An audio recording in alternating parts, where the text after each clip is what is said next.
What's up guys, it's Mix. Welcome to the far side, and today we'll break down the main teaser for the Rings of Power. There are a lot of things to discuss: what's good, what's bad, and what doesn't make sense. We'll explore some of the Easter eggs you might have missed, and I'll talk about the lore, so careful for spoilers. Here we go. We start with a voiceover by Morvid Clark's Galadriel. There was a time when the world was so young. Yet the first thing we see are old statues. Right off the bat, we get a contradiction between what we're told and what we're being shown. My guess is that this is Romena, the main eastern seaport of Numenor, because the ship has a strait coming into the port. But to me, it needs to have a wider berth to accommodate the traffic, but I guess this is more cinematic.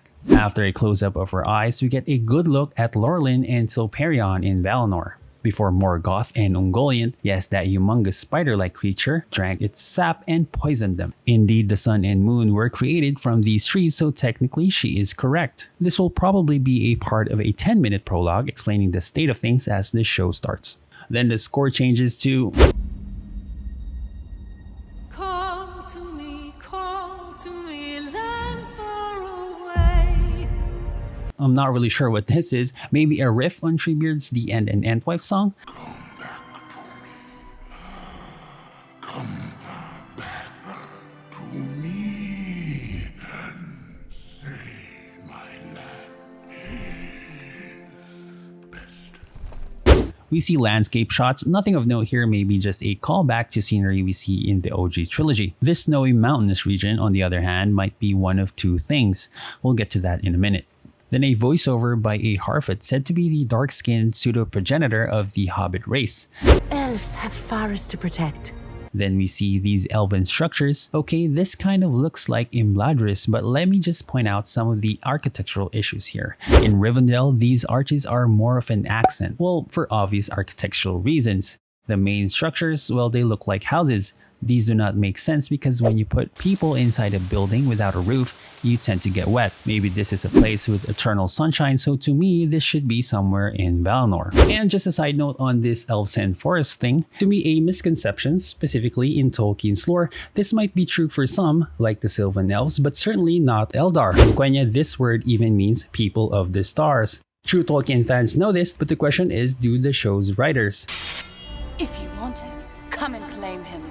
The only other explanation I can think of is from the pseudo-hobbit's point of view. Then she says dwarves have their minds. We see this dwarven city, probably Khazad-dûm. Notice the vegetation of some kind. Also, they seem to be reflecting light, maybe to illuminate the city, or even maybe photosynthesis. Mend their fields of grain. The non-Numenorian peoples are somewhat advanced in terms of agriculture, and they've learned to swing their sickles in unison. Then the two antler people from previous trailer can be seen walking by, and we see this Harfoot blow her whistle. I'm guessing to warn other Harfoots. Next scene, there's a celebration of some sort. The hippies can be seen dancing in the forest. Okay, so people love the hobbits, and for good reason. Tolkien gave them that part of himself that is very British. They love warmth, comfort, they love to eat, smoke, and drink, and gossip. Quite frankly, Amazon trying to pass off small hippies as hobbits is outright laughable. For all hobbits share a love of things that grow. Then she says we're safe, and as if in comedic timing, a meteor streaks across the sky in the next scene. Now here's Nori watching the meteor as it crashes down. I don't know about you, but I keep getting 80s vibes from her outfit, after which the disclaimer appears, based on the works of J.R.R. Tolkien. Well, at least they're honest about it. Back to this icy region, this might be Helcaraxe during the flight of the Noldor. However, there's a problem. See that sun over there? Well, during the journey of Fingolfin's host, it hasn't been created yet, and her party looks geared for battle, so I tend to think this is the Forodwaith, or Northern Wastes. Some sources claim she's here to find some evil, but that's for another video. Now, a voiceover by Elrond saying that Galadriel has fought long enough, as we cut to her contemptuous glare on this unnamed elf. She stabs her sword in the snow because I'm guessing she doesn't like this dude. Maybe he's explaining how scabbards work, or why she's wearing armor while trekking here, or maybe he just wants to go home. It has been confirmed that she's the leader of the northern armies, fighting what, who knows. Moving on, they might be talking after she arrives in Middle-earth. We're not quite sure at this point. Then we see Galadriel's party walking through a snowstorm. Oh, and torches because elves can see through a blizzard. This imagery does call back to the flight of the Noldor, even having those jagged stones, but No. In the lore, Fingolfin's host crossed the grinding ice, and after arriving in Middle-earth, he became the first High King of the Noldor in Beleriand. Yes, he's the one that dueled Morgoth and wounded him like 7 times. There are a lot of interesting characters in Tolkien's world despite their disposition, but no, let's center everything on one character. The enemy is still out there. The question now is where? Then we can see them inside a cave stalked by an ice troll. You can see the hands right there. We saw a clear shot of this in the last teaser.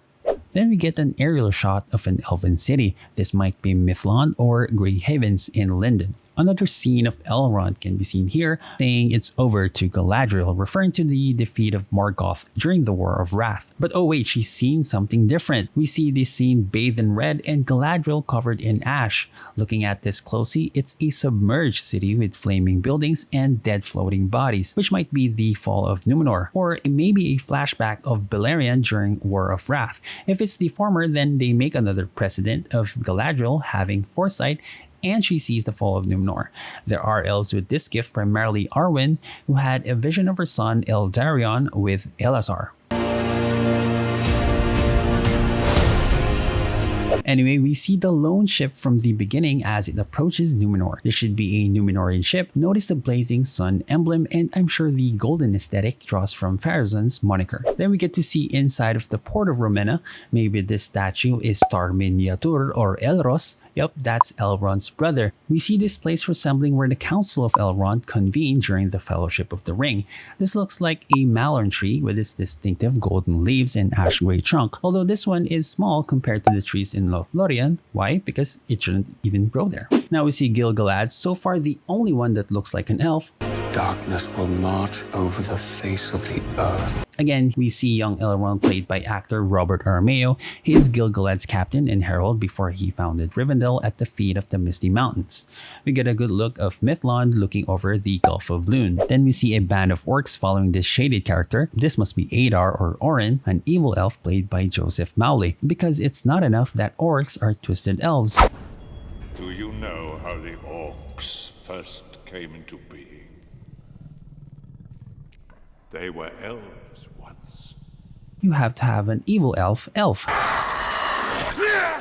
Next, we see a couple of scenes from previous videos, a shot of white birds along with this elven ship. Here we see a new character, Miriel, or properly called Tar Miriel, as she is the only child and heir of the last king. Her cousin usurped the crown by marrying her. She's looking at what looks to be like white petals from Nimloth, the white tree of Numenor, from which the trees of Gondor trace their lineage. Frodo and Sam looking gloomy at embers or maybe fireflies for some reason. This blurred man actually came out of the meteor we saw crash down. Then we see a scene of Elrond being escorted by masked dwarves. Maybe he's on a diplomatic mission given his function. Admittedly, it's interesting to see dwarven culture as it was rarely explored in the previous movies, although in lore terms, Celebrimbor would have been better as the elven smiths of Eregion have good relations with the dwarves of Khazad-dûm. Then Durin III, he may be referring to the elves as well, we see Durin IV smash a stone with greybeards watching him.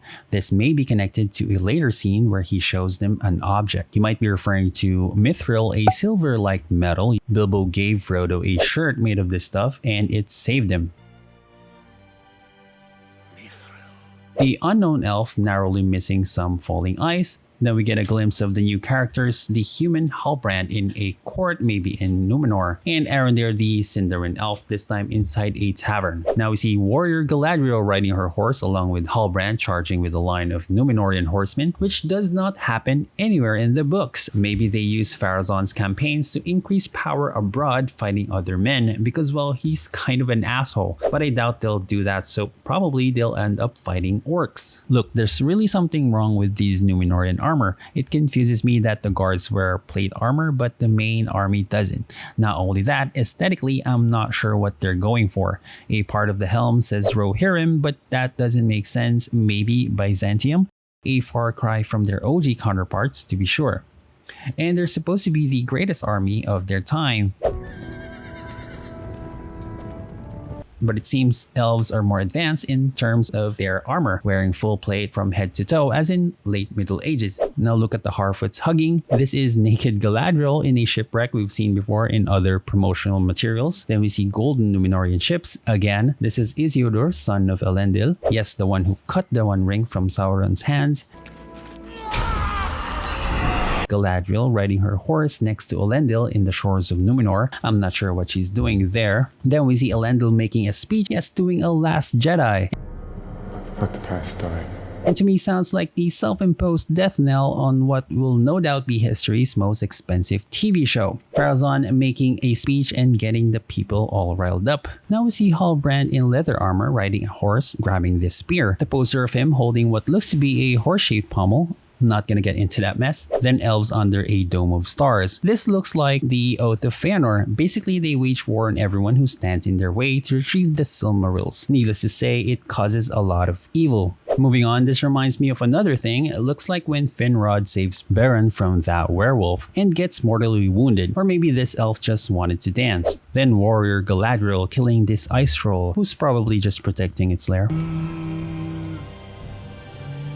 Then we see the Kryptonian shown inside this fiery crater. Ooh, ominous. There's a lot of buzz on who this might be. An overview shot maybe hints to the Eye of Sauron, but it looks to be one of the Istari, maybe one of the Blue Wizards prior to traveling east. But I think they want a more mysterious character that looks evil but will be revealed to be the opposite. A second look at this might be a blazing sun, maybe in representation of Aryan, the most powerful of the Maya and chosen to be the guardian of the sun.